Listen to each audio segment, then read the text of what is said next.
Awards Watch listeners and readers. This is the Awards Watch Podcast brought to you by AwardsWatch.com.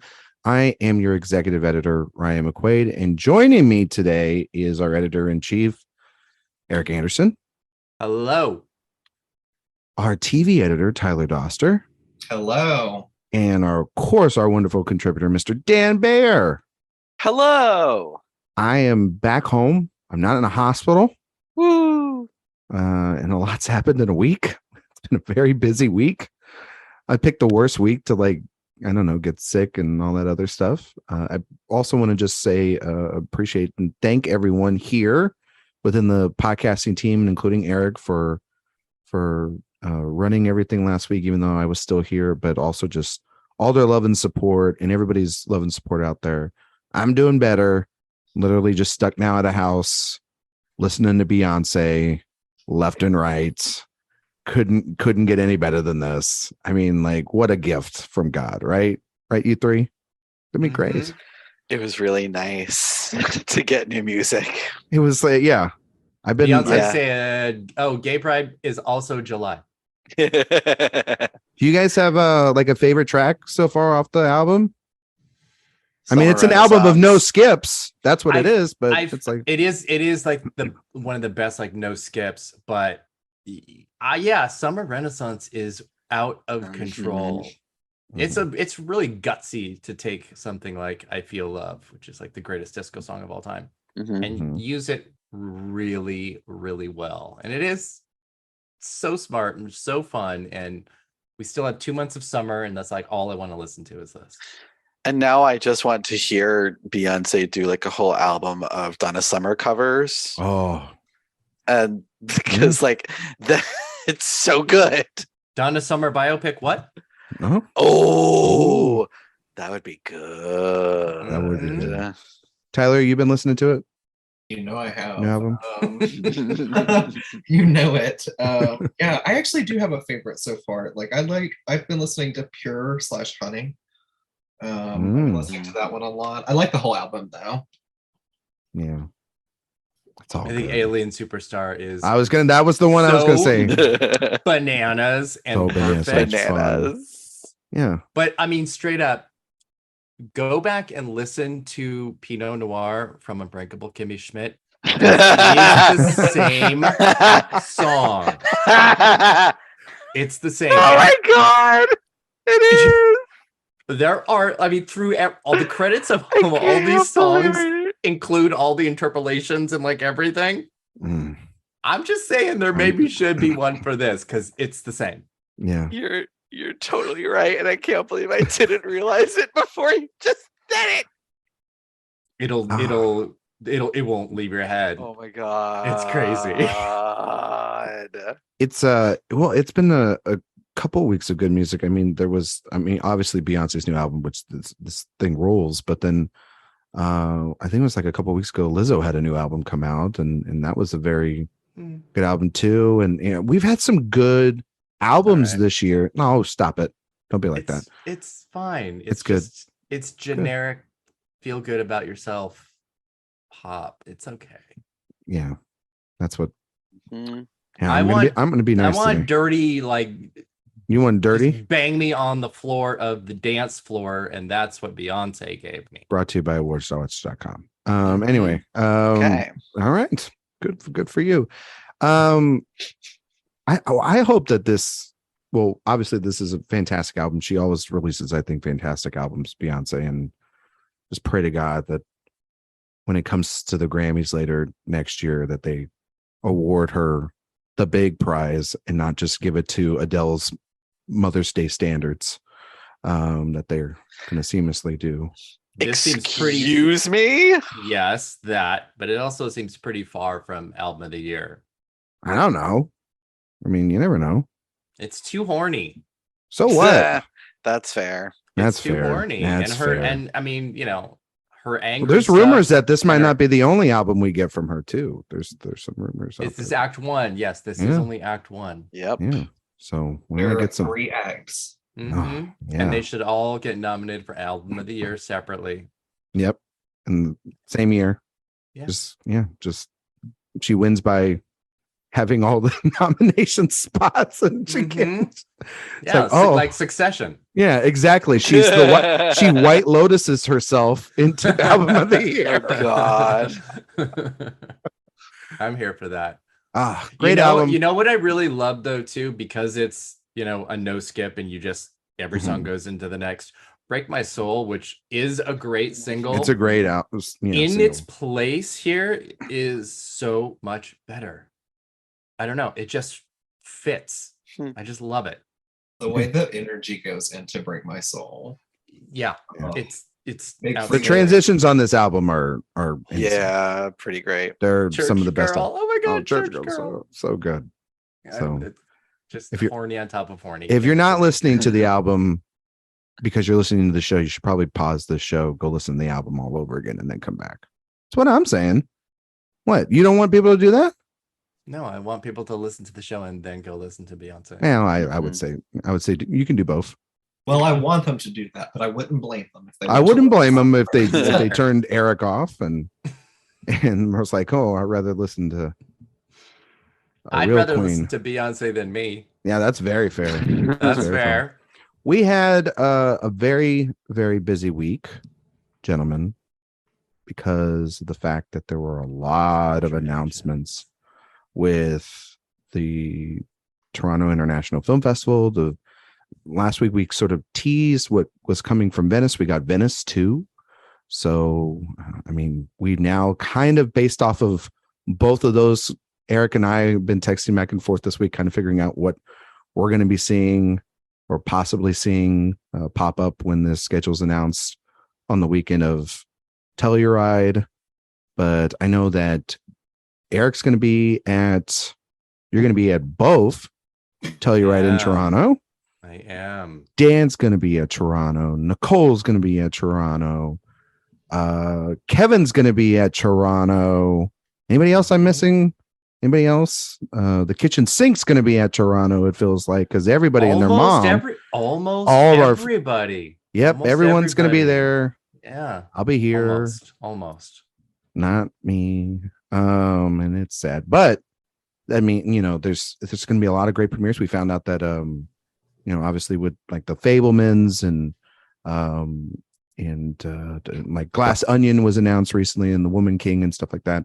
But then we found out that The Sun and The Whale will be playing at both Venice and having its a North American premiere at Toronto. So those will surprisingly not be maybe at Telluride. There's always some surprises. You never know. It is. You never know. We do this every year where we look at Canadian premiere, international premiere, and North American premiere to understand and know, what's going to go to Telluride based on that, because you have the Venice announcement, the TIFF announcement, and then you work your way kind of to the middle. But it's sometimes the phrasing is not always accurate. Sometimes things get scooped. So I'm really prepared for anything to possibly happen for Telluride. Yeah, I'm looking forward to. I mean, like Dan, you've been looking at this lineup of what you're going to be eating during that festival. Is there like something that are you worried about, or that you're not? How long are you going to be there, Dan? It looks like right now I will be there for about a week. I'm there from Wednesday to Wednesday. I arrive the day before it starts. It starts on Thursday, and I'll be there through Wednesday. I'm just shocked that we are finally getting the Lila Nugapower Jennifer Lawrence movie. I was convinced that was a fake movie. It did not exist. Yep. Here it is. I wish they had kept the name. I liked Red, White, and Water. The Red, White, and Water was a good I thought that was a good title. Yeah, it's much better than Causeway, but I'm worried about it considering how long that thing has been sat on the shelf. It also moved from A24 to Apple. They kind of have like a deal-ish. So they have a deal there. They have the Showtime deal. Yeah, they've got a lot of deals. Yeah, there's a lot of things. Yeah. I was thinking, like, what am I most excited to see at TIFF? And honestly, like it's just I probably won't see these at TIFF because they will likely also be playing at the New York Film Festival, which obviously I'll be at because I live here. But all the films that they're getting from Cannes, like Decision to Leave, Broker, Decision to Leave, Triangle of Sadness. These are like all the movies that I'm looking forward to most in this last quarter of the year. And other than that, I am so excited to see Bros. I will be like in my pride finest at that premiere if I can get in. I am so excited that we're finally getting enough, like a big screen, big studio, big for the kind of movie it is, budget, gay rom-com that we have had to go to so many indies to get for the past however many decades. It's really nice, and Billy Eichner is such a singular voice that I'm really looking forward to see what he has put together and to see him in a leading role like this. Of all the things, and there were lots of good things that were announced, that's really the one that I'm still like, I want to see it now. I think it's also like too about going to like Toronto and seeing some of those bigger films like Bros, or even like seeing Glass Onion there with an audience, because that's how it sort of happened with Knives Out, right? Is how that momentum built there as well. That'll be interesting to see how crowds react to that. Obviously, it'll be interesting to see too about the audience winners and what will go there, because there's a lot of contenders for that already that you can sort of start putting together. Oh yeah. I mean, it's then you have like interesting films that we'll talk about throughout the year, and then you have curiosity ones, like for me, like how is Peter Farrelly going to follow up Green Book, and how is that, because I don't really care to know the answer to that because that currently is because that's currently Apple's big play at the current moment, barring some people's rumors or not, and what's actually fact. And then there's how is Sam Mendes going to follow up 1917 with the Empire of Light? Is that correct? And how's the Fabelmans how big is that thing that we all expect to be such a big player? Is it an overwhelming favorite like we all think it is? How's Michelle Williams and her performance and everything there? How is The Woman King? I'm very interested in hearing about that. And also, you're right, Dan, about the Cannes titles. Like, we're all curious about every year now the international director spot. So it's, you carry that over to, from Venice to even to Toronto, and even some over to Telluride. How does Broker do? How does Decision to Leave play? How does Triangle of Sadness, the Palme d'Or winner, how does that carry over? And so it'll be very interesting to see all those. And then, I'm very curious about Florian Zeller's film, The Sun. That's like the movie I was telling Eric there were like two films. It was Decision to Leave and like The Sun, and maybe throw in The Whale just because I want to see Brendan Fraser return to form. And Aronofsky, for that matter. Yeah, less so him, but more so Brendan Fraser. But yes, Aaron. I'm not the biggest. Boring. I'm not what? I'm not the biggest fan of the guy. You don't want to see how he follows up Mother? Yeah, that's fair. That's fair. Like, that is a crazy effing movie. Yeah. So, and it'll be interesting to see how that plays out. But I'm looking forward to Chevalier. Why didn't ask? Oh my God, yes. So, I'm a huge fan of Kelvin Harrison Jr., but I hope it's great. He has yet to disappoint.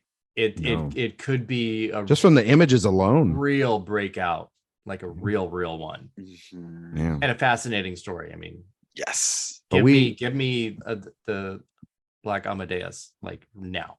Yeah, but there was all that news. There was obviously Eric's favorite trailer this past week, the Oppenheimer trailer that was in front of Nope released online, and everybody got to see the minute and a half small preview of that thing. And is that what that's called? That is teaser? a teaser. Of him like walking down a hallway. Loved it. It was nothing. It is an excellent teaser. I gotta tell you this. Not call it a trailer. Yeah, it's teaser not even trailer. a teaser. Teaser trailer. Yeah, it's great. I loved it. Nothing. It's a date announcement, is what it is. I loved it. I was like, yeah, build that anticipation. Oh yeah, it looks great. It looks great. It is a great teaser. It's nothing on the Tar teaser. Oh no, but here's the thing. I didn't watch the Tar teaser, to be honest with you, because I'm just trying, because I cannot wait to see that movie too. And I'm just anyone that watched the Tar teaser was automatically topped by Cate Blanchett. Doesn't matter what your preference or versatility is. You were topped, pegged, and nailed to the ground. Yeah, Tyler, I'm curious. You saw all these announcements this week. The rest of us, was there like a film that stood out to you that you're like from these festivals that you're dying to see? The one I'm really dying to see is Broker. I really want to see that one. I want to see Triangle of Sadness, Decision to Leave. Speaking of Tar, is that premiering somewhere? I didn't hear. Venice. Maybe I want to see that one because I love Cate Blanchett. We'll have to see where it lands here. If it's probably maybe Telluride, maybe I hope so too, because I can't wait to see that movie. I mean, I'm hearing all kinds of things. So yeah, you just nothing matters until they announce it, and you'll eat. And either way, at all these festivals, you'll eat well. There's never, there's so many movies. And I can't believe I forgot this. We're getting the new Henry Selick movie, Wendell and Wild, which right. Okay, I was not expecting that to be announced at all, but that made me really excited. Yeah, no, for sure. Well, we'll have more news about these festivals, and then we'll have reactions, and probably Erik and I might be at the festivals, or Erik will be with Dan and everybody else, and get like instant reactions that we'll do maybe for the podcast or something. I don't know. We'll figure out. We'll get that information out to you listeners. Don't you worry about that, but it's coming up real quick. I mean, we're literally at the time of recording this. The next day is August, and we're a month away from all this stuff. So it's going to be I know. Boom, boom, boom, boom, boom. It's going to happen so fast. August is going to seem really dull, and then it'll be August 31st. And that's it. Everything takes off from there. Exactly. Absolutely. Well, we are here also to do something else. The main topic for this week was a main topic that we were supposed to do 2 weeks ago. But silly me, I decided to go, you know what? I'm going to go to the hospital. I'm just selfish. So this week we were doing this in honor of the Criterion Collection having their annual sale. Plus, they had an extraordinary month of releases for July, I thought, with like Raging Bull and Drive My Car and Devil in a Blue Dress and Oakja on 4K. Like, it was in summertime. I think The Virgin Suicides was also on a 4K release. So it was a big month for the Criterion Collection releases in the month of July. Well, I thought we could talk about our top 5 films within the Criterion Collection. And, they can be about, which ones, which are the films that you love the most, or maybe it's about the box art, or maybe it's about the special edition, sort of stuff. I did give the group one piece of criteria, and that is that if they wanted to, they could include at least one box set, just because the Criterion Collection is known for their extraordinary box sets that we all love. And I know that even with the 2-week sort of break, if you want to call that, in between this topic, it's still been agonizing, at least for one member here. And I know that is Dan Bayer. You've been thinking about this all day still leading up to this. I've been thinking about it for the past 2 fucking weeks, Ryan. And I know Sophia and Nicole couldn't be here tonight, but they were also, pulling their hair out when trying to figure out about this topic. And it might be something that we do again down the road, because there are so many films within the Criterion Collection. So we're going to do our top 5 here. and we'll go Dan, Erik, Tyler, then myself. So we'll make Dan go first to just get it out of the way. And if somebody brings up something that's on everybody else's list, we'll all talk about it as a group together. But Dan, I'm just kind of like curious, like what was your how did you find, like, because I think all of us we sort of find our way into physical media, classic film or whatnot. So when did you first sort of, I mean, because Erik's been around since the discovery of the Criterion Collection, because he's been around since the dawn of cinema.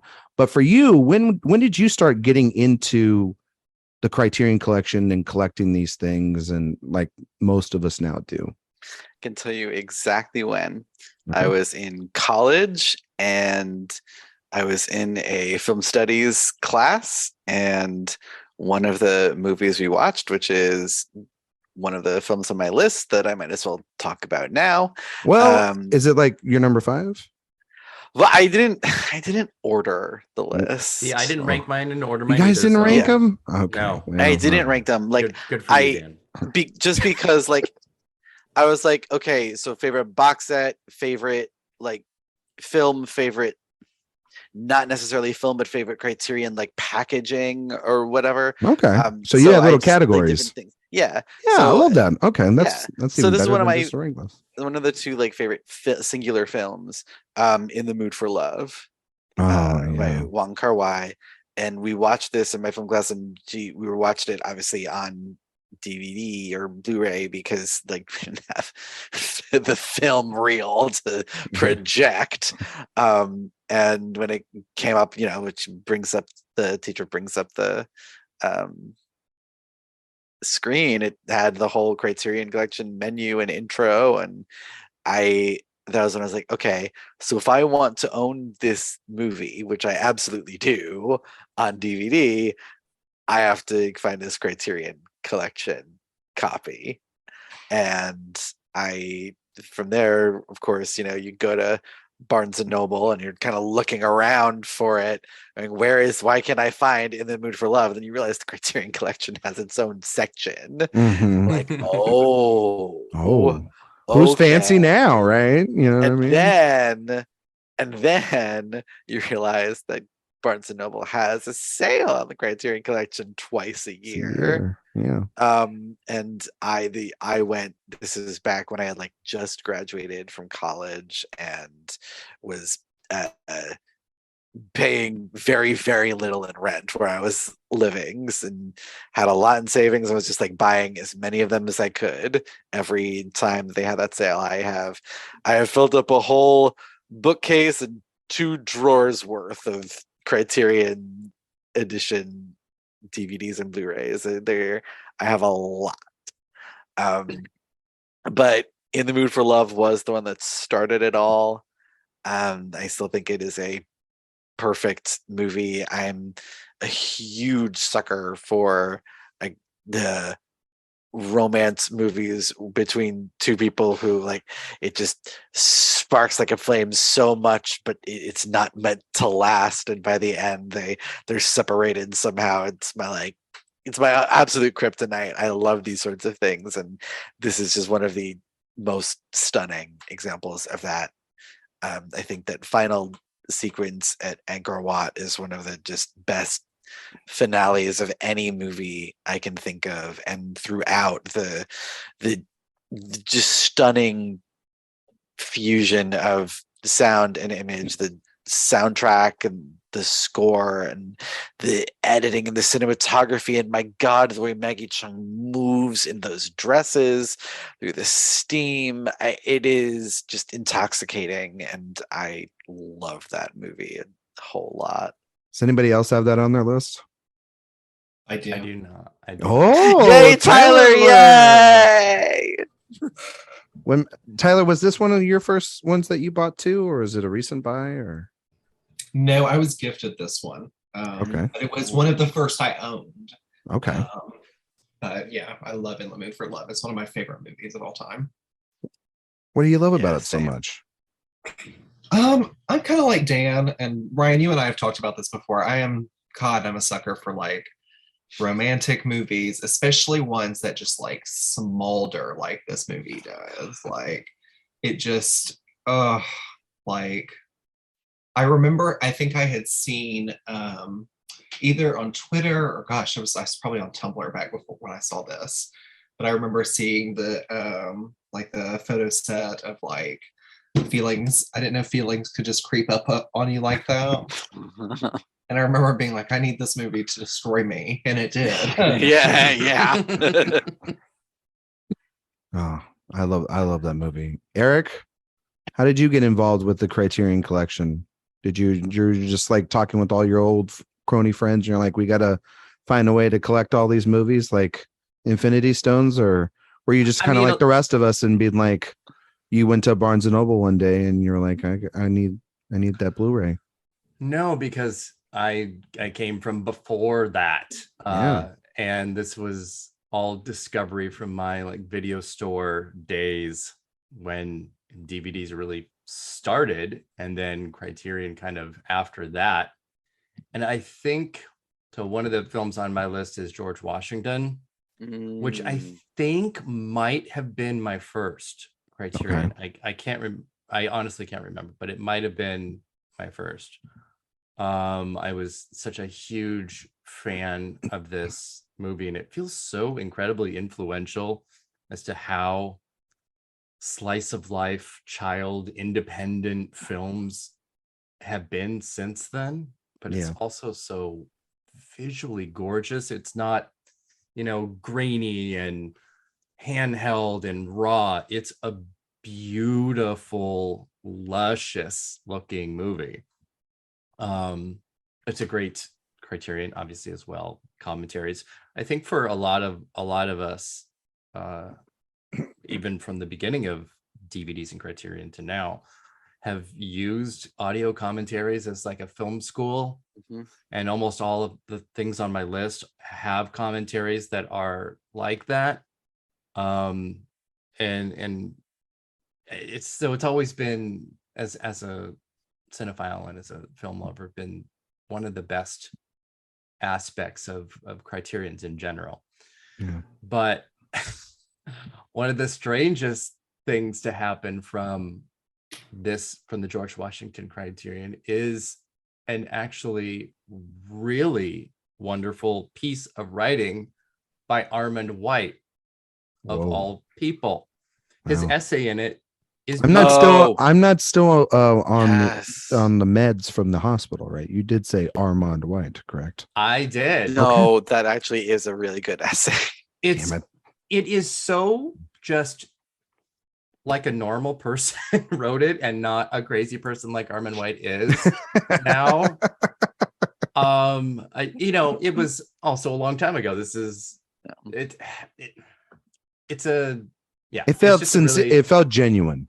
And not out for an agenda. There was nothing, snarky. Obviously, you're not going to put a snarky essay into a Criterion collection. No, but it's just thoughtful, and he talks about the poetic imagery, and you read it and go, how am I agreeing with Armand White on anything? But I don't know. Broken clock. Yep. Pretty much. I think I'm sort of like around the same time as Dan, because I was watching a lot of movies in college, and what's funny is two of the films on my list are from college. But it wasn't the first one I ever watched or ever bought. I remember that one, and it's not on my list, but the first one I ever bought was Soderbergh's Che, and buying those two. Nice. And that was one of the first ones I ever went to, because I was like, oh my God, this guy made like a 2-part like giant thing, and like, okay, well, how can I watch that? And it's like, oh, well, you can only do it by buying this $50 thing at the end. You're like, why is it $50? And then realizing that, like, Dan, the sale and all the other stuff, and you're like, oh, okay. But it wasn't until like college when I started getting into collecting them, because of the fact that I think for the most of us, that's when, at least for me, that was when I was really, branching out my film taste and trying to see things. And I was seeing things in the classroom as well as, outside of it, that was, sparking my interest and whatnot. And, but then of course, like, there were other things too that were right up my alley. And that's where my box set pick comes in. And it's one of those that didn't have the box set at the time. And it wasn't until years and years later after I saw the films in college and I fell in love with them. And then the box set comes out and it's a beautiful box set. And of course, and it's the most basic ass box set that anyone could say, but it's the Before trilogy because those movies are, you know, I just think 3 beautiful, heartbreaking, tender love stories that I think Midnight, like the more as my life has gone on, Midnight is just like, holy shit, everything in this movie is absolutely right about a relationship. And I had a friend of mine literally today, she had seen the first 2 and her name is Daisy. So shout out to Daisy. And she hadn't seen for years. She had been waiting to finally see Before Midnight. And she was kind of like holding that movie until she was 40 to watch it, but she waited until she was 30. And so she watched it literally today, and she couldn't stop texting me how much of a mess she is, and how like that dinner conversation with all the various generations of couples, and then the ending of that movie, and how it's the argument in the hotel room, and then it leads to that sort of, you know, Ethan Hawke trying to wield her in with this silly dream, the way that he sort of, they first met, but then realizing that there's history behind all this. And when people try to talk about like, oh, we'd love to see a fourth Before film or whatnot, I'm like, no, that movie ends perfectly. The story of these 2 end exactly how you'd want it to be. And the fourth Before movie is called Amour. It was directed by Michael Haneke. God. Oh my God. It was actually 45 years and it was no, I'm just kidding. But no, those movies are great, and the packaging of that box set is gorgeous and just beautiful. And so yeah, that's my first little pick there. Does anybody else have this on their list? Anybody else? No, it was one of the ones that I had considered for my box set pick. Yeah. Okay. Yeah. All right. Well, Dan, it's your next pick. And since you did a number of these, we're just doing them loose goose at this point. Yeah, so I'm just doing a loose goose. Loose goose. So like this is your next pick. So what else do you got on your list? What's your number 2? So this is one that was it. I don't think that it's actually, I would put it on a list of like my top 5 best movies in the Criterion Collection, but everything that is included with, and it is, I think, technically a box set, but like all of the extra supplements and features they included enhance the movie and the experience of watching it so much that it's one of my favorite DVD sets ever, and that is for Brazil. Oh yeah, because good pick. Yes, a hell of a movie, first of all, but to have both the original ending that won it the LA Film Critics Award for Best Film that year, and the Hollywood Love Conquers All ending, and all of this documentation and stories about what happened and why, and the commentary track, everything is just, it is the most phenomenal package. Like, this is how I would love this for every movie to just get a full history of how it was made and the journey from conception to the cinema screen. I think it's incredible. Yeah, no, that's fantastic. That's one of my favorite Terry Gilliam films, and of course I own it. It's over there. Most of the films tonight, I'm going to say I own them because I do. I have like 3 bookshelves in the house that are dedicated to Criterions. It's an obsession. Most of the movies you'll hear on this podcast, I probably won't even have heard of. Oh. Sorry, Tyler. Sorry, Eric. What else you got? What's your next pick? My next one is relatively recent, not the film, but the edition and Criterion release. Yeah, that is Beau Travail. Oh yes. Oh yeah. And that box art had to be gorgeous. Yeah. I mean, the restoration's really beautiful, and there's an element to what it looks like that is also a part of another pick that I made, where it's already kind of a like 16 millimeter-y grainy looking movies. When you're doing a restoration on something like that, you're not aiming for it to be sharp and clear. You just want the best version of it possible. And it's beautiful. It's really just shines. But I mean, there's a conversation between Claire Denis and Barry Jenkins. That is a meeting and pairing that obviously I adore. It's just always been a movie too. This is 99. Yeah. I think. Mhm. Yeah. The greatest year in film history. One of them. One of them. Yeah. Yes. If it's not like in your top 3 of like all time years. It's really up there. Know it's what to do for you. Yeah. It's But like, this is I can love all of the gay movies in the world. And yeah, we're right. This will almost always kind of take the cake because it's a woman kind of aping masculinity. Mhm. And I always love that anyway, when Yeah. you can deconstruct masculinity in a way that makes it super gay.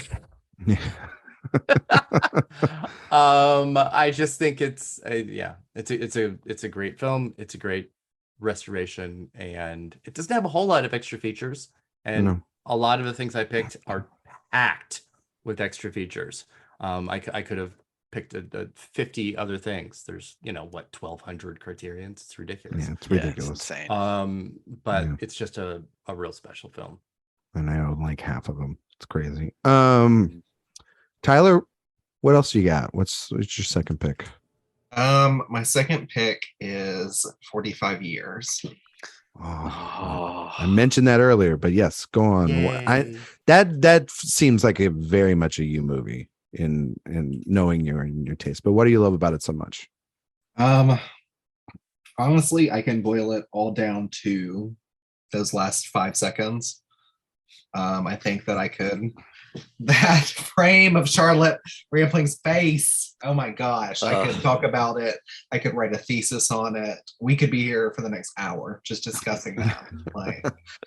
Very easy. We have time. If you only had a place where you could write a whole thesis on that and publish it, I mean, that would be kind of wild. Yeah. Coming soon to AwardsWatch.com. Yeah. Stay tuned for that retrospective. Yes. I would totally. Yeah, I just it's another one of my kind of movies. I feel like all 5 of these will in some way, shape, or form be like, oh, that makes sense. But this one is one of my absolute favorites. It's another one of my favorite films. I can't remember even when I got this one. I want to say I went and got it from Barnes & Noble like the year it came out, that July, when they were having their sale. Because I wasn't around a Barnes & Noble for a long time, but then when it finally came out, I was. But yeah, 45 Years. I love that movie. Yeah. I love it. Yeah, I love that movie too. God, you're so right. I love that Oscar nomination so much. It's not even funny. So much. Yeah. No, for sure. It was necessary. It had to happen. It had to. My next pick is one of 2 films here that I mentioned that were really influential in sorts of. They may not be. Well, one of them is one of my favorite films. This may not be one of my favorite films of all time, but I come back to it a lot because of just the evolution of film taste and things of that nature, and it's Blow Up. Antonioni's film from 1966. The mimes. It's so interesting because I had no idea what this movie was when I saw it in college, and my professor, he did it as part of a trilogy, and he shows, like, he literally showed us how a movie that isn't part of a franchise, isn't part of something, can have its influence throughout the decades to come. And this movie releases in 1966, and it's this mystery thriller with David Hemmings, and who's like a London fashion photographer, believes he's like seen a murder on film and everything. And the movie is it's very experimental, and in the ways that Antonioni only could be, right, for his first like English language film. And that ending is, I remember the ending just being like very long and very maddening. And you're sitting there going like, why doesn't this wrap up? And it's just kind of great in its own right. And then the next week we watched The Conversation from Francis Ford Coppola. And then the next week we watched Blowout from De Palma. And you had to watch Blowout. And you watch these other two films that are much more well known, I think, by general audiences, most likely because of the directors that they have, De Palma and especially Francis Ford Coppola. Because they're in English. Because they're in English and, they're made for American audiences, most likely. And you just see how you're like, holy crap, like they are just based, and they're great films. Don't get me wrong. They're not, the Conversation is amazing, and Blowout is probably De Palma's best work, in my opinion. And yet they're all influenced by this extraordinary, weird little film that's also like the director's like third or fourth best film, maybe, and which is crazy. It's like their B+ A- work rather than their A+ work, and it's still amazing. And so I just remember writing about those three films and how you explore that. And it really then starts to open your mind to the influences of other film and classic Hollywood and stuff. And then that's when the obsession became. And that's when the next week after these three films, and it's a box set that, I'm not going to get into, but then this Three Colors was the next week after that. And it was like, this might be the greatest class I've ever taken in my life. And I was just sitting there devouring this. And I'm like, wait, that's in the Criterion Collection. That's in the Criterion Collection. That's in the, and I'm like, I had a job in college, and I'm like, okay, July and November, all my money's going to that. Like, it might be tough to do the rest. You know what I mean? Yeah. So, but Blow Up's always been one of those words. And also too, that Herbie Hancock score in that movie is just freaking-tastic. And also love too that this movie is coming out at a time where Hollywood, is really, it's sort of defying all, of the sexual and and violent norms of the era, and trying to transition us into the 70s and stuff. And it's a little movie ahead of its time. So I wanted to give it that shout out, and I didn't think I'd ever talk about it. It's like top 5 Criterions or something, but I also do think it's very influential for people to see, because we see a lot of people online talk about only movies from like this era, and rather, instead of like try to evolve and get outside the bubble, I think that this is one to take that exercise and do that, and maybe you can see your influences more on modern cinema and stuff like that. So and that's what I think the great thing about the collection in general. But Dan, your next pick is up. Oh God. Okay. So they I'm choosing. Okay. So this is my pick for their best box set. Okay. That they've ever done. And I'm setting aside one of, because the greatest box set they've ever done is the cinema of Ingmar Bergman. The Bergman box set's ridiculous. Whole filmography in one box. But that is like such in its own category that I'm not even bothering. That's like not even fair. Like if you picked that, I'd be like, come on. Yeah. Like, what are we doing? You can't. It falls in the rules, but it's also like I'd side eye you the whole time. Yeah. And they're doing it again with the Essential Fellini, which is just insane. Yes. Yeah. But yeah, so my pick for the best box that they've ever done, and it was very close actually between this one and another one that is somewhat similar, but is America Lost and Found, the BBS story.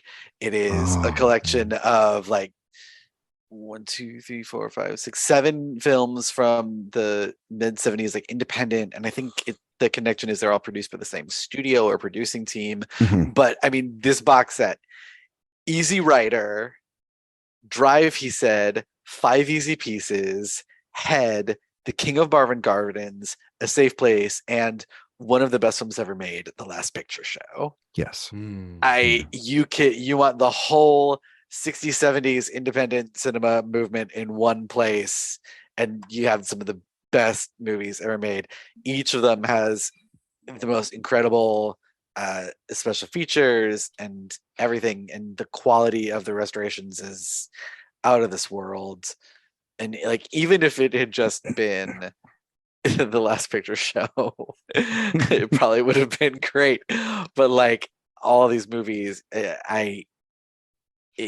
how can you not love it? And then they do them all justice, and putting them together in this way to tell a story. It's not just about one filmmaker, it's about a time period and a moment in cinema. And I think that is so cool, and something that is not something that's really done a lot. Most box sets are positioned around a person, around a director or a star, but this is just about this period of time and finding these movies that speak to each other. I think that's so cool. Yeah, no, for sure. I love that. And they're all great movies. They're all great movies. Yeah. And I know that they've released a couple on like 5 Easy Pieces and Easy Rider separately. Yeah. You know, because they'll do updated restorations on it. But yeah, that box set is, I love that box set. Especially like you said, just for the Last Picture Show alone. I mean, which is a masterpiece. Love that movie. Yeah. Love that movie. Eric, you're up next. What are we on, number 3? Number 3. 3, 4, 5. God. I know. I'm Sophie's choicing this. I'm looking at my whole list. He's gonna destroy these. That's why I didn't rank anything, because I couldn't. It's so hard. I'm not gonna do it. I mean, when the whole mission statement is to gather the best movies ever made, like, it's really hard to pick what the best 5 best ones are. Well, they're the best to you. You know what I mean? Even still. To you. Even still. I think my next is The Night of the Hunter. Oh yes. All right. And now we're talking. Bringing out the big guns. This is such a, I mean, aside from anything, it's such a great film that has been reconsidered and reevaluated, because when it came out, it was a disaster. It was a flop and critical failure too. 0 Oscar nominations. It is now so well respected and well regarded and influential. And Robert Mitchum, oh my God, punch me in the face, please. I mean, and wait, I'll do it for him. I'll do it for him, and then do it again. Then with the other fist. Yeah. It's exactly boom and boom. That's exactly right. I mean, you know, Cape Fear is there's just like it's there. I do love it when something does get a reevaluation, because it is now so loved. It's crazy that this is Charles Laughton's only film that he directed, right? And he didn't do anymore because of the movie was a failure. Yeah. Yes. And look, I mean, look where we are now. It's a must-see movie when you are thinking about what cinema is. Yeah. It's a great transfer. There's like 2.5 hours of behind the scenes and outtakes and stuff. And this is one Criterion that is packed full of really good special features. Unlike it's a must own. It's a must own. Yeah, in my opinion. Yeah, I mean, Robert Mitchum. Oh my God, all Robert, day, every day. God, and Shelley Mitchum. but I mean Robert Mitchum. I mean, hello. And Lillian Gish. Lillian Gish. Oh my God. So freaking good. Oh my God. That's like truly the other wonderful thing about the collection, and you're mentioning that, Eric, is that they find these films that are needing to be saved or weren't appreciated, and they give it a new light, and it's either a cult following or people are like reevaluating and doing wonderful articles and things of that nature to say, no, this was a good movie, and the world didn't either appreciate it at the time or it needed some space to grow in estimation. And that movie's now like considered an all-timer and a masterpiece, and like 5 stars galore all over the place and everything. And I'm sure a lot of people don't know what it means and what it takes to restore films, especially from 35 millimeter. When you think about it's a full-time how job. many films that have been lost or are really unrestorable, the later and the longer it takes to happen, we're losing just real history there. Well, it's every single year, sort of, you see like some of their films that they have in their collection, they go out of print and they become so rare that it basically becomes like an eBay black market situation. Oh, yeah. You know what I mean? And we've all been down that rabbit hole. Maybe not Tyler, but I've been down that eBay. I'll spend $300 on the Third Man or whatever. You do not want to know how much I paid for their DVD version of Rebecca. Yeah, it's like, and then you were like, son of a bitch, it's now Blu-ray. You know what I mean? So it happened. And sometimes it happens like that. And they go out of print. But I think it was Kino Lorber the other day, they had like a list of things that are going out of print for them. And you're like, what is going to happen in those films? Yeah. Like, what does that mean? And it's very sad, because then you're losing history and you're losing things for people to learn, or also you're just losing some people's favorite films of all time.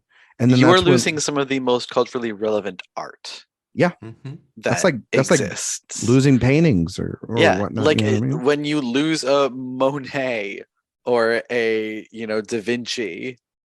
Yeah, I mean, God forbid, so many people would be so shocked and up in arms, and we must do something art preservation. But yet, when it comes to film, people are really weird, and I think it's because it's the business aspect and copyrights and how much money can we make off this? It does get very complicated, and it is sometimes a very long process, a really expensive process, and it is not going to return that investment. You're doing it at a loss and for a good reason. Yeah, that's why like this restoration is partially from the UCLA Film and Television Archive, which is one of the most invaluable things that we have in this industry, alongside of like Martin Scorsese and his decades long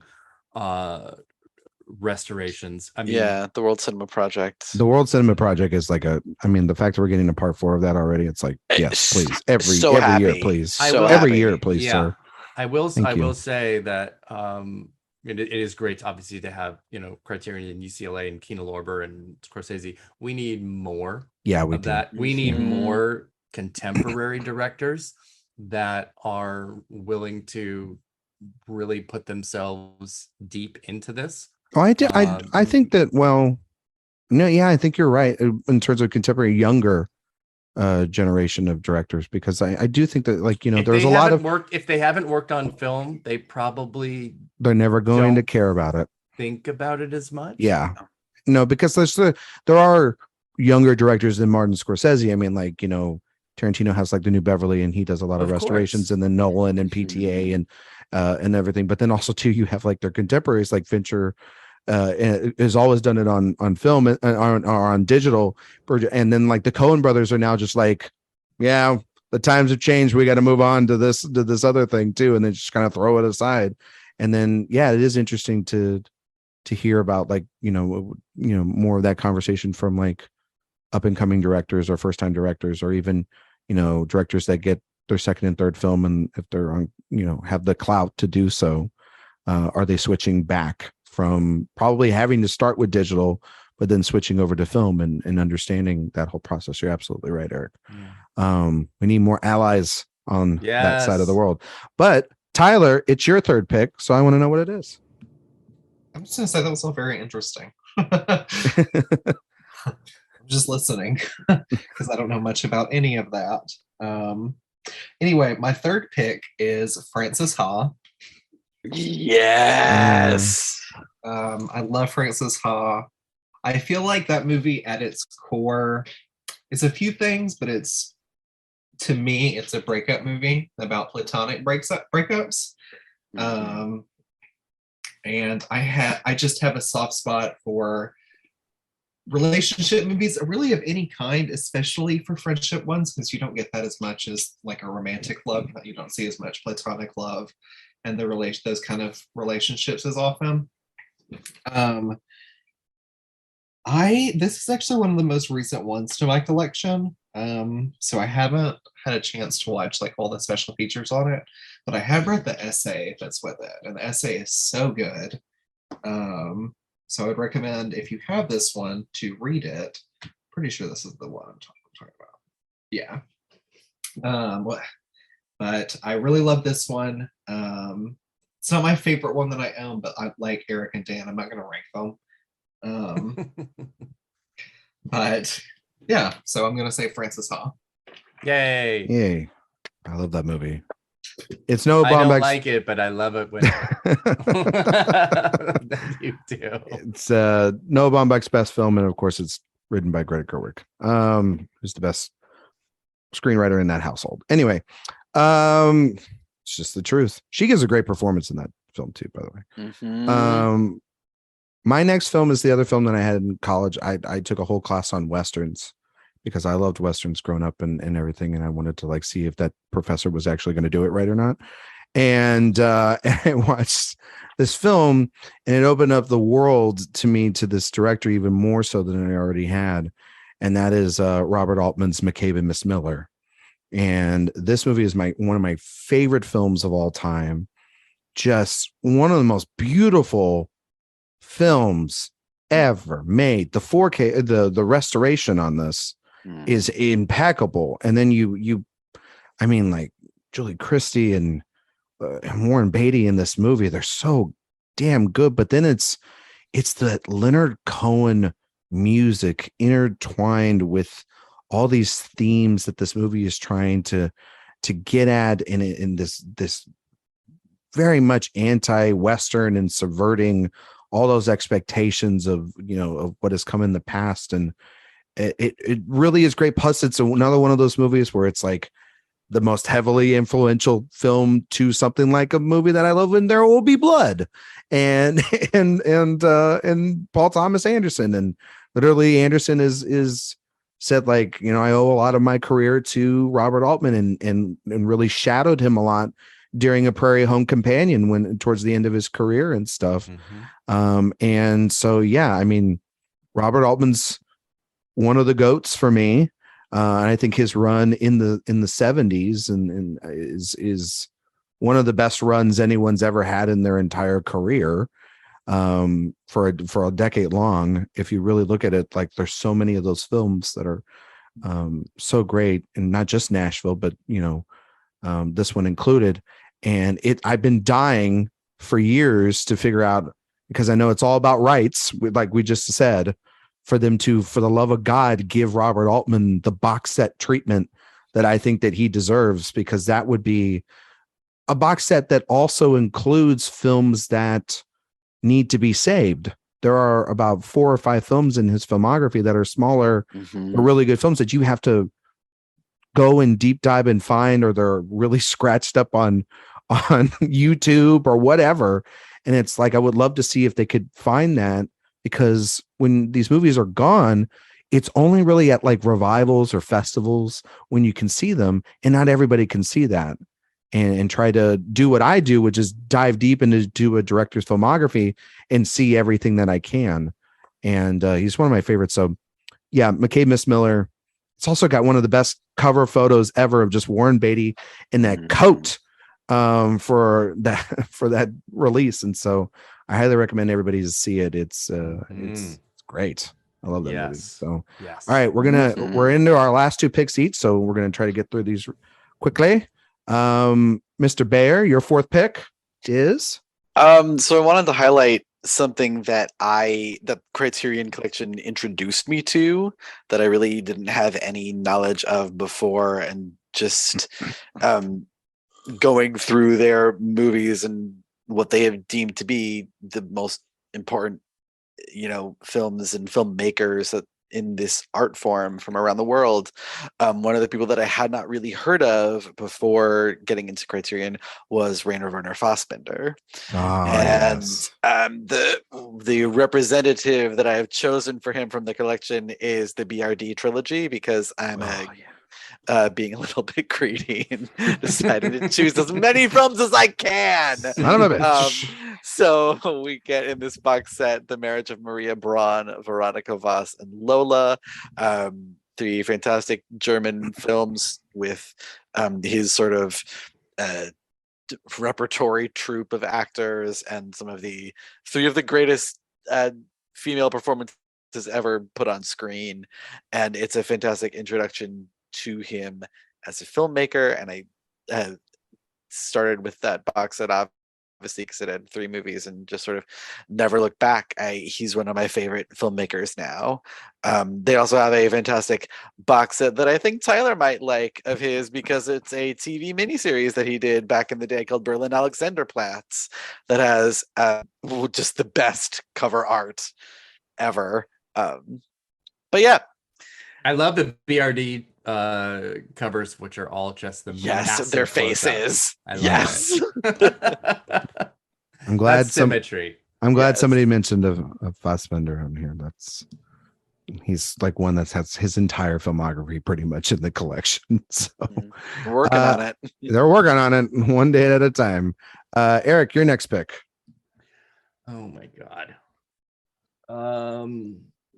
I was gonna save this for one of the listener questions. Okay, well then don't do that one and go to the next one. No, I'm gonna save that for the listener question. Okay.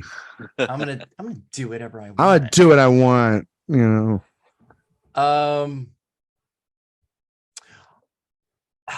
God, these are all so relatively new. I feel stupid. That's all right. Because I have like pretty much, mine are all new. I mean, I've got the 3 Colors trilogy. I've got. Can I pick for you, Erik? Stuff on here. I'm just like, I know. I'm like, I want to like hurry up, and I can't decide.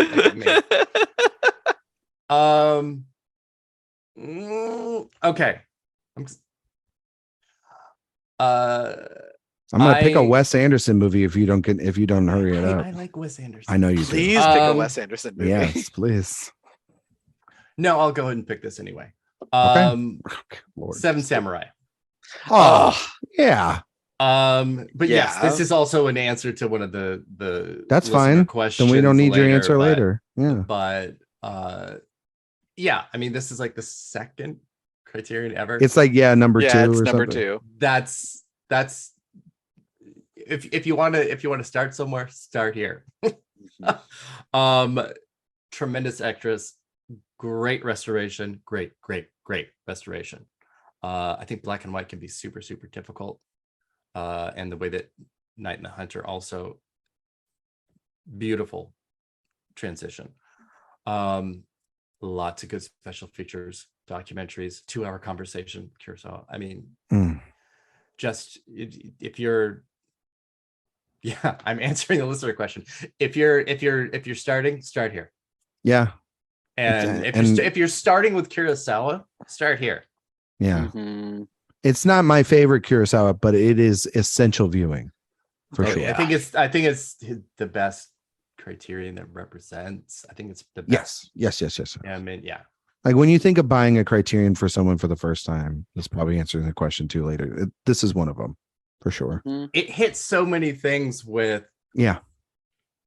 Here's a great introduction to foreign film. Here's a great introduction to the movie that inspired 100 other movies and remakes and everything else. Yes. Because I think, a lot of times, people see things and they think it's, it's so original. Because they haven't seen the source of it. They're like, wow, that's, so original.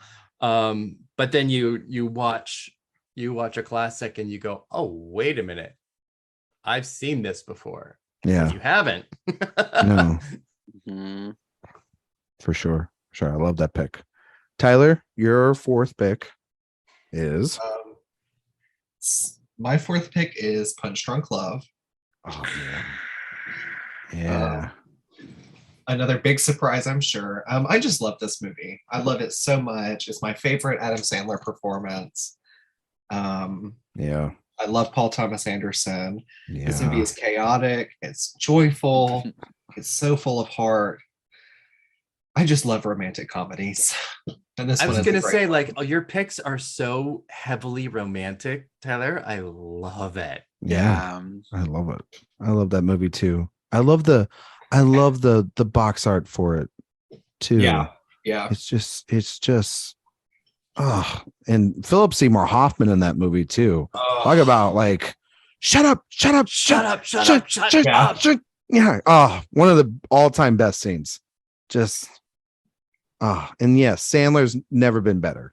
Like I know everyone will do the Joms movie, but it's Punch Drunk Love. Not even close. And yeah, criminally, I know I know it's weird to say criminally underrated, but I know a lot of people love so many other Paul Thomas Anderson films, and I do think it is an underrated film because I don't think people talk about it nearly enough and how great it is. Yeah, and so yeah. And how often do you get an essay from Miranda July? Right. I mean, kind of crazy. Very icon so. Of her own. I hope my icon in cinemas now with Fire of Love. So there I hope my number 5 pick caps these off nicely. I think that it will. I think it will. Like it's going to. I think for my number 4, the best way to like describe it is like this: in that when you become an addict in the Criterion Collection game, you end up going to the meetings and you end up talking to everybody else that are big fans, and you may not have gotten something before, and you have, or you haven't, and you haven't seen it yet or whatever. Cause I'm sure we buy so many during the sales and we're like, oh, I'm going to get to it. It's like books, right? I'm going to get to writing those. Oh yeah. And reading those or whatever. Oh, I'm going to get to watching them. And then they sit forever. And then someone tells you need to watch that one. And so this is a shout out to my dear friend Jay Ledbetter, who told me about a movie that I had on the shelf, and I was just like procrastinating, putting it off to finally watch it. And I watched it, and I never would have thought it was as good as it is. And that's Paul Schrader's Mishma, A Life in 4 Chapters. Wow. Yes. And cause I'm like, it's around the time of like First Reformed, where I'm like, and I know Paul Schrader, like, you know, if you know Paul Schrader, go on Facebook, or actually just don't do that. But no, if you like Paul Schrader, don't go on Facebook. Don't go on Facebook. But I was like, okay, what is this movie about? And it is obviously it's the film sort of has about these episodes about Mishima, who is this Japanese writer, and it's based off his life and his work, and it all leads up to sort of this tragic ending that I won't give away or anything, but weirdly enough, for Schrader, it's actually like the best thing he's ever written. And I know that's saying a lot for him, you know, and I still think it's visually just stunning. The box art for Mishima also too is gorgeous. And I think it's a fascinating film too on how you can do a biopic as well. You know, without, you know, while paying homage to this person, while also being a little bit creative too with it.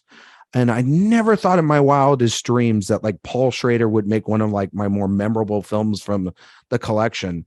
But I just remember watching this film and thinking, my God, this thing is insanely great. So yeah, I kind of encourage everyone to get it. And it's also one of those like pretty things that you can put up if you don't even like the film after all. You can just put it up and be like, I have this pretty thing in my house too. But I do think it's a really interesting film. Have you guys seen it? A long time ago for you. Yeah. But yeah, it's a really fascinating little film, and I really enjoyed that one. So shout out for you, Jay, too. You know, because we all, like I said, we all get us to buy these things, even though when we probably don't have the money for it. Dan, we're on the final pick. So what's your final pick? I feel very, very weird not including any. Well, no, I guess I did. The American Lost and Found thing is English language movies. So okay, I was like worried about that, but okay, never mind. Because I do like that they have sort of like taking a lot of Hollywood classics that had gone out of print or were just never available on DVD or home video, and taking them and said, we're going to put out the definitive version. And great job with all of those. But if I would not be me if I didn't include in this list one of my top 10 movies of all time, maybe the greatest musical ever made, The Umbrellas of Cherbourg. Oh yeah. Catherine Deneuve's debut performance, and what a legendary career she had. And this movie completely sung through about young love and how the universe just kills all good things. It is it's big, it's melodrama, it's romance, it is everything I want, and the last 5 minutes are just the most heartbreaking but realistic and beautiful thing. I love this movie. For the longest time I couldn't find good quality copy of it anywhere on home video. And then Criterion Collection comes in with a huge Jacques Demy box set. He's the director. Then comes in with Umbrellas of Cherbourg and Bay of Angels and I think Lola, and just others of his movies that is just so fantastic. The Demos of Rushfort is also in there, which is another fantastic candy colored musical that has Gene Kelly and Catherine Deneuve, and it's fantastic. But The Umbrellas of Cherbourg, it's an all-timer. It's an all-timer. It's perfect. It's classic. If you have not seen it, see it. The colors, you won't see anything like this movie, and makes my heart melt every time. Yeah, Tyler definitely recommend. Yes, Tyler, I was thinking the same thing. That is such a wreck for Tyler. Yeah. Yeah, it's an all-timer for sure. Eric, your final pick? A little bit quicker than your last one, please. I know. I'm just gonna throw out some honorable mentions to the Three Colors trilogy, Grey Gardens, and The Game. Yes. Yeah. Yes. But my last pick is one of my all-time favorite movies. I talked about it in previous podcasts, and that is Alex Cox's Sid and Nancy.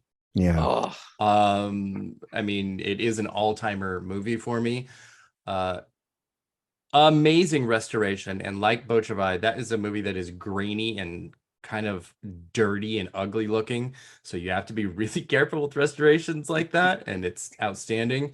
Its sound design is so important for that movie, really, really important, because there is live recording, there is deep surround music and songs as well as score, and the sound design in this is stunning. Multiple commentaries, documentaries, archival footage. I mean, I'm obsessed with this movie anyway. I was obsessed with Sex Pistols and Sid and Nancy, and just being, a stupid teenager that was obsessed with death and drama and all of that. And there isn't a better music biopic to me than Sid and Nancy. And it's a fantastic Criterion. Yeah. Full stop. For sure. Love that film. Eric has mentioned it now twice on 2 top 5 lists. It'll probably go in the penalty box very, very soon. Deserved. So no, love that pick, Eric. Tyler, your last pick. I'm hoping that it connects through like a Marvel Cinematic Universe sort of thing and connects all the way through line, but you never know. So what's your final pick? I think it does. I bought this one the week it came out. I think the day it came out. It's my favorite Criterion that I own, which says a lot because I love In the Mood for Love. This was also the last movie I got to watch in a theater before COVID started. And we had to drive like an hour to a small theater to watch it. But my last pick is Portrait of a Lady on Fire. Ooh, yeah. Yeah. You are talking my language. I love that movie. I love the intensity of that movie. Yes. I love a good sapphic romance. I'm very into that. So I can't speak highly enough about that movie. I just don't really even have anything to say about it at this point. Just the cinematography of that movie, the way it looks. There's a moment where like they're on the rocks and the camera just moves slowly to pan around to a center frame of Adele Hanel just like crying there on the rocks at the beach in the cave. And oh my God, that movie is just what an ending. What an opening. Just everything about it's perfect. That whole movie's perfect. The final moments of her watching that play, that was me watching that movie. Right? Yeah. Her looking at the painting, at the book. Just everything about it. Love that movie. So that concludes my five. Tyler did a good job. Tyler did the best job of all this here. And Tyler a through had a line and theme. yeah, Tyler's I love a theme. Who doesn't love a theme? I loved it. I'm gonna go back to kind of like what Dan did with his final pick. Sometimes you just pick a film out of this collection that's like one of your all-time favorite films of all time. And this is like in my top 5 films ever I've ever seen. I love this movie. I saw it during the pandemic, and I now own 2 versions of this film. I own the Blu-ray version and now the 4K version of it because I think it is an absolute masterpiece. Put the stamp right on it. Just has some of the best sequences ever, and sequences too, mind you, from 1948 that you'd never thought in your wildest dreams they could get away with at that time. And that is Palin Pressburger's The Red Shoes. That movie is just bona fide brilliant. And I loved it from the moment it started. And it just, you can feel all the modern influences this movie has had on musicals, relationship dramas, and thrillers even. And it's impeccable. And these 2 are insane. You want to watch 2 films that or any of their films in general, but 2 films specifically, The Red Shoes and A Matter of Life and Death. Yeah. A movie is made on a scale at a time in which that scale should not even be possible. And the 4K restoration of this is like, you know how the Nazis melt in Raiders of the Lost Ark? It's like, such a good restoration. That's how incredible this thing is. It is just like your body melts. You don't deserve it. And the fact also too that Martin Scorsese has a pair of the red shoes in his motherfucking house because Thelma Schoonmaker, his editor, longtime editor, was married to, I believe, Michael Powell, if I'm not mistaken. I think so, yeah. And he owns a pair of the shoes, and like I remember hearing an interview, he's like, "Oh yeah, they're around the house somewhere." I'm like, "This is important, Marty. What the fuck? These aren't like Adidas's you're gonna put on to go get the mail. Like these are very important things." And so it's one of the greatest films of all time by so many people. But like, you know, you hear all the time, "Oh, this is one of the greatest movies of all time. You should really love it." And then you see the film and you're like, I don't know if that's the case. This is a movie that lives up to that in every stretch of the imagination. Tyler, you have to watch this movie. It is like a must own, because I think you would like it because you see the Altman and the PTA-ness in this kind of like unhinged, weird, romantic sort of vibe movie to it as well. Like it's a great little film. Dan, I know it's also one of my favorite movies. It's the best dance movie probably ever made. If we are talking about underrated cinematographers, Jack Cardiff, top of the list. Absolutely. All these movies, it is one of the most glorious Technicolor movies you will ever see, and that's part of why this restoration is so good. The colors just like smack you in the face. You're like, yes, give me more, daddy. Damn it. I'm watching this tomorrow. It might be one of the best restorations that is on this list. Yeah. Yeah. So Eric's saying that I made it. Eric's saying I made a good pick. Did. Technicolor is it's an important part of cinema history. Again, hugely important. Also, just like the way that they incorporate map paintings in their films is it's almost insane. Like they basically cornered the market on it and made these vast worlds under these restrictions. It's incredible. But please go out there and buy it, all these films, if you got the money. And if not, wait till the next sale. And there'll be flash sales on Criterion. There will be the November sale just right around the time for Christmas too. There is also the Criterion channel, which most of them are on. They do come and go, but there are staples. Like I do think that there are staples that they keep on there concurrently throughout the entire time too, as well. So, but that's our top 5 Criterion Collection films or movies that we love. Yes, Tyler, did you raise your hand? Before we move, I thought it'd be nice.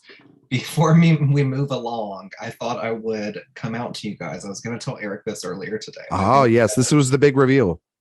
That I congratulatorily bought a Criterion today on the last day of the sale. I think it's going to be most effective to tell you guys after I've told you my list of 5. Mm-hmm. It's a movie I've never seen before, but just bought today. Oh, he's pulling it out. I got Moonstruck. Oh yes, it's Moonstruck. Yes, the romance theme.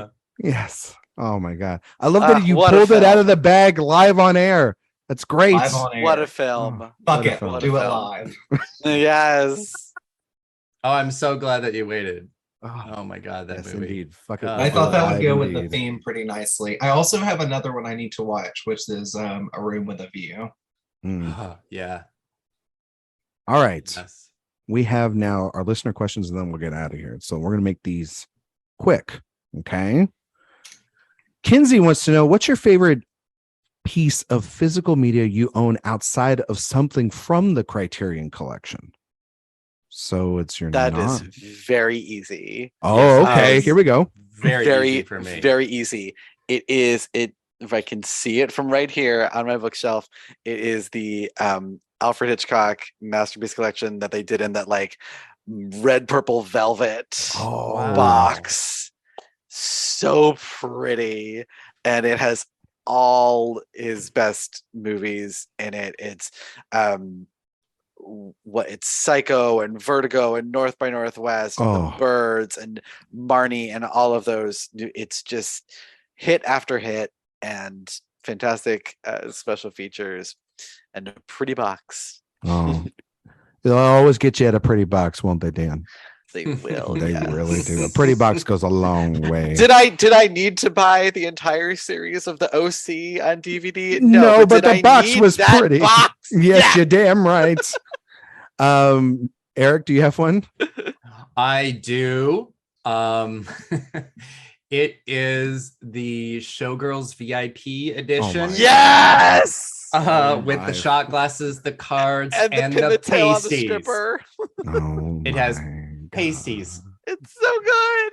What is happening? It is a very important and landmark film, and I don't care what anybody has to say. There's lap dance tutorials that you taught. For years. There's a trivia track that's like a VH1 pop-up video. It's commentary, like that fan commentary. It's ridiculous and perfect. I can't believe that exists. Truly, like it's so good. Yeah. Tyler, do you have anything? Yeah, I guess I have the steelbook for La La Land. Oh, that steelbook is very pretty. I think that the artwork's done by Jack Hughes, if I'm not mistaken, who's an artist that I follow a lot. Yeah, no, it's like kind of it's like almost like a poster, right? Now it's not like just like your generic sort of thing, right? Yeah, kind of. It looks like piano keys.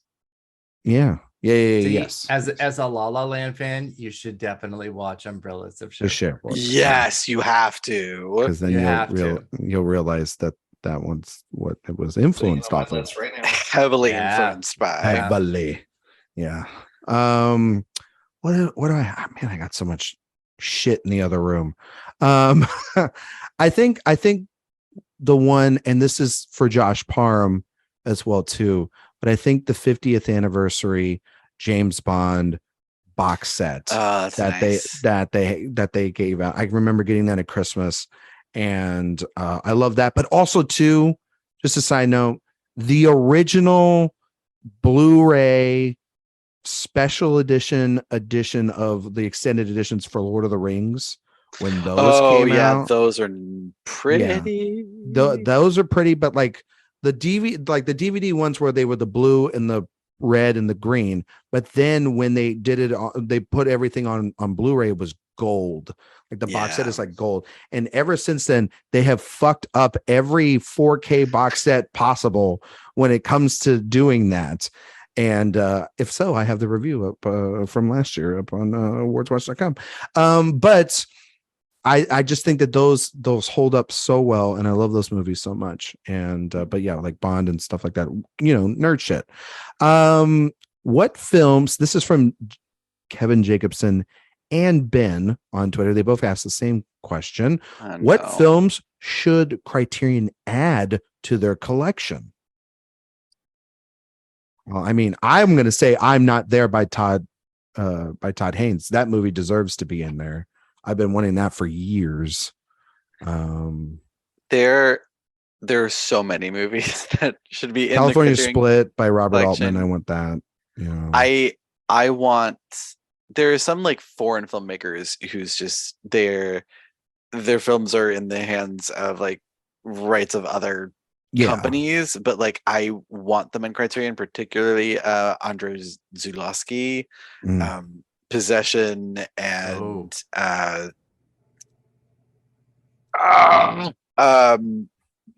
L'important c'est d'aimer. Those movies are so great and so vital to watch. I would love they're available in like really good quality DVD versions, but I don't think they've been on Blu-ray, and I would love to see those in the Criterion Collection. But the one movie that has been on my Criterion wish list forever, and it still is, and I keep on holding out hope that it'll happen. It never will, but I keep holding out hope, is Looking for Mr. Goodbar.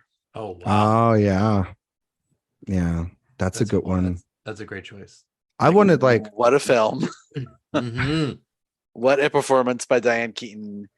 I know the reason why it has never been released on physical media, but I still hold out hope that they can somehow get away with it. I want like Ishtar or The Heartbreak Kid, like Elaine May, like have her film, do a box set of her films. That's a good idea. Yeah, that's a good idea. A new leaf. Yeah. I mean, how many women directed box sets does Criterion have? Agnes. They did have the Larissa Shepitko. They have Agnes. They have some, but not enough. How about that? What's her face? Chantal Ackerman. Yes. That's good. Yeah. So they have some, but not enough. I would choose My Beautiful Laundrette. Well, is in the it's in the Criterion Collection. Oh, it is? Yeah. Okay. Oh yeah, I can get my copy right now. Yeah, I can go get my copy over in the other room. Well, there we go. Well, there you go. Your wish is your command. 1,200 movies. I think Mad Max Fury Road would be an outstanding Criterion, and there is so much content on it. Oh my God, Kyle Buchanan writing the thing for the book. It would just be nonstop content. Have him curate the whole goddamn thing. But I want Eyes Wide Shut. Oh yes. But you would have to somehow resurrect Kubrick to do a commentary format for it. No, I want Nicole and get Nicole and Tom together to do a commentary. And Nicole and Tom. This isn't like here. This is really going to happen. This is just what I want to happen. Hell yeah. Yeah. Hell yeah. I want that commentary. I mean, to be honest, I think the conversation from Francis Ford Coppola should be in the Criterion Collection, because like Apocalypse Now and the Godfather films, those movies get all the love, but like that feels like a perfect thing where it's like that movie is sandwiched film of the 70s. Yeah, it is his best film. Okay, period. All right, but it is the movie in there that's sandwiched in there. I think people forget about a lot. And it's got that all-time performance by Gene Hackman too. Yep. Tyler, do you have like a dream one that you'd like in the collection? Yeah, I have a couple. One of them, I don't think it's in the collection, but we just found out something else is. Yeah, good job, Eric. Yeah.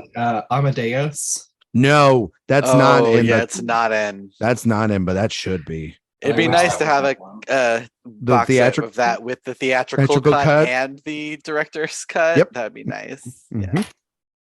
And also from a few years ago, Shoplifters. Oh yeah. Love I was thinking like The Handmaiden. The Handmaiden would be great in Criterion. Yeah. Like to see all that in 4K. Anyway. We'll see if Amazon Studios can come to an agreement like Netflix did. Well, they did do that with like One Night in Miami and Sound of Metal. So they have the ability to do it. But also too, yeah, I'd love to see like Handmaiden would make more sense than either of those. Oh, did I say that out loud? You're not wrong. You're not wrong. I love those two movies. I love them too, but it's like, frustrating. Brian wants to know, when telling someone about the Criterion Collection, I think this is what you were talking about earlier, Eric, what would be the best one to recommend for a newcomer to the collection? I mean, anything. It depends on the person, because it does depend on the person. If they're a cinephile classic film, then give them Seven Samurai, Tokyo Story, 400 Blows. If they're if they like populist film, then Silence of the Lambs or Armageddon.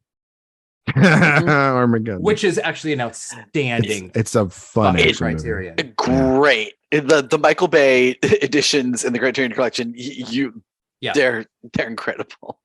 Because there's not a lot of that kind of content there. You start them off with like a Wes Anderson film if they're want to dip their toe into something like that, like a Fantastic Mr. Fox or something like that, or Rushmore is a really good Rushmore too. Or Royal Tenenbaums. If they can still get it, I give them Nashville in a heartbeat if you can find it. Oh God, yes. You can't find it anymore. You know what I mean? So Rushmore was my first Criterion. Was it? Oh. I love that. Yeah, it depends on the person. I mean, personally, like Kurosawa, Bergman, Fellini, those are 8.5 is a great 8.5. That's a good jumping point. Yeah. Mm-hmm. It depends. I always say not the first one, but definitely 8.5.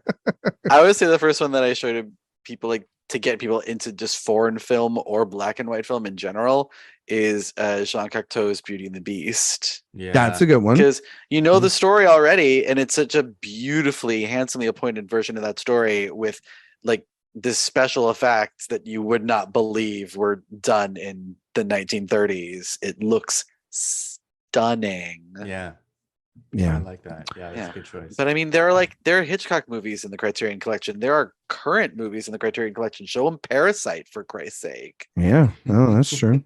Well, speaking of Hitchcock, he has a Best Picture winner, and Rob wants to know, only 11 Best Picture winners have been released on the Criterion Collection. Which Best Picture winner would you love to see released next, besides Crash?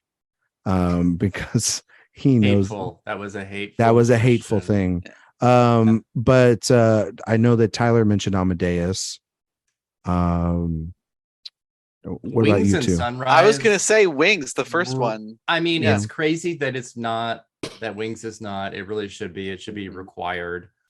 The most recent restoration is gorgeous, so it's there's a lot you can do. And then Moonlight. Yeah. Moonlight. Nomadland would make a good one for the box art and stuff like that.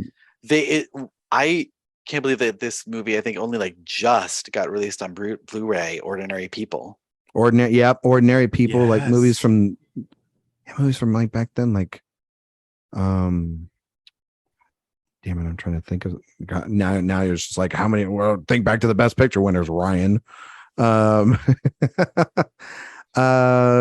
trying. Anybody else have any while I'm scatterbrained at the moment? Grand Hotel. I don't think that one has a good high quality home video release. Okay. All Quiet on the Restaurant Front. Same thing. Yeah, I know they released Rebecca. I mean, obviously Casablanca. That's the thing. Some of them already have their own 4K things and whatnot, so it's like you don't need to worry about it. And All About Eve's in there and stuff like that too, and On the Waterfront. And I think like Tom Jones and shit like that. If you're interested, I think Midnight Cowboy's in there already, so never mind. Midnight Cowboy's in there now. Cuckoo's Nest would be interesting. Terms of Endearment. Oh my god, I love that movie. Yes. I think Unforgiven would be interesting. It's tough because a lot of the newer ones have all their, fuck it. No Country for Old Men would be great in there. And yes, Moonlight and stuff like that, because you can't have enough of those directors and whatnot. Okay, we're going to go through these next couple questions real quick. Which animated movies would you like to see in the Criterion Collection? This is Josie's question. Oh, I mean, like How to Train Your Dragon, Akira, and Kiki's Delivery Service. Hell yeah, with Kiki's Delivery Service. My first instinct was Allegro non troppo. The non-Disney Fantasia, which is fantastic if you haven't seen it. There you can probably find it on YouTube, the Bolero sequence, which is so good. But there are a lot of other ones that are great. And if we have to do anime is not really my thing, but Grave of the Fireflies. I was just gonna say Grave of the Fireflies is kind of like the shortest Criterion. Yeah. That's pretty much up their bag in terms of like, we'll give you an animated movie, the most depressing one of all time. You want to get destroyed? Here you go. You want to cry? You want an animated? We're gonna make your ass cry. Yeah, they really should have more animated films in there that aren't just like Wes Anderson's animated films and stuff like that. I think Grave of the Fire. Your Name, that recently came out a couple of years ago. That would be a wonderful one to have in there. I think like I'd love to get Kiki's or Totoro. Yeah. Which one? I'd love to get Rafe Bakshi in the collection. That would be amazing. Yeah. that would be crazy. Disney would never open the vaults to him, which is just a damn shame, but it is what it is. Okay, well, we're gonna do one last question, then we're out of here. That is, if you can give, and this is from Matt St. Clair, if you can give an extra Oscar nomination to an actor who has only been nominated once so far, who would it be? Do I even need to answer this? Yes, Eric. Do I even need to say? Do it. Jake fucking Gyllenhaal. I think that you say that as if it was the most natural thing in the world. When he has an Oscar nomination. Wait, I'm just kidding. The obvious answer is Toni Collette. Yeah, that was my answer.